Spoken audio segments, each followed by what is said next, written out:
এখন টাইম হয়ে গেছে 11:51। এই যে এখন আমি বস্তা হাতে যাচ্ছি মাঠে।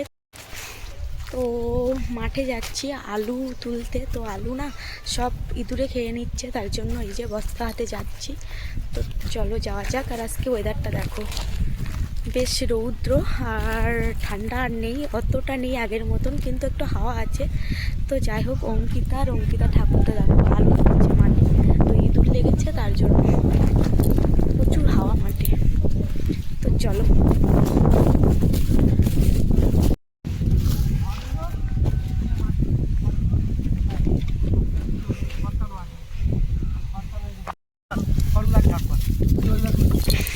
এখানে খাইয়ে শেষ করতে চাই।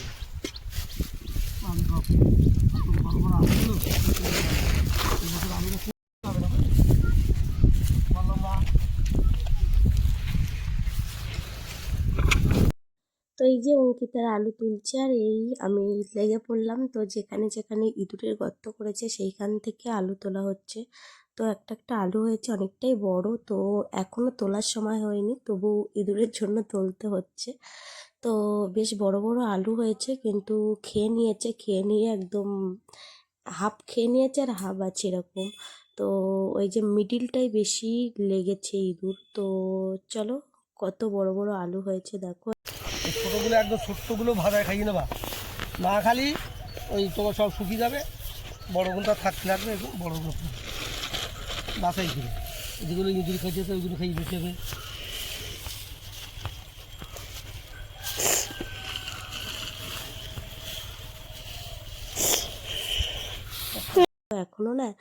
এখনো 10-15 দিন পর তুললে আলুগুলো আরো বড় হতো। তো কি করা যাবে, ইঁদুরের জন্য তুলতে হচ্ছে, না হলে তো যেটুকু হতো সেগুলোও থাকবে না। তো যাই হোক, চলো দেখাই তোমাদের কত বড় বড় আলু এক একটা হয়েছে। কোথাও এখনো ছোট্ট ছোট্ট আলু হচ্ছে এরকম।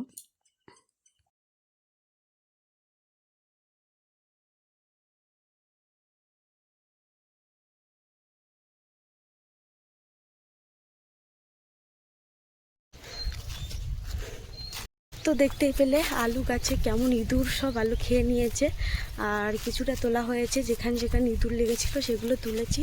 তো এক বস্তা মাঠে গিয়ে না খুবই খারাপ লাগছিল। তো আলুগুলো দেখছি আর যেন কেমন হচ্ছে। তো একটা একটা বড় বড় আলু না খেয়ে একদম শেষ করে দিয়েছে। তো এত পরিশ্রম করার পরে যদি প্রাপ্ত ফসল না পাওয়া যায় তো কি কষ্ট হয়। তো যারা চাষ করে তারাই এই মানে কষ্টটা বুঝতে পারবে। তো যাই হোক, মানে এখনো পর্যন্ত না গুটি বসছে আলুর, সেই অবস্থায় আলু তুলতে হচ্ছে।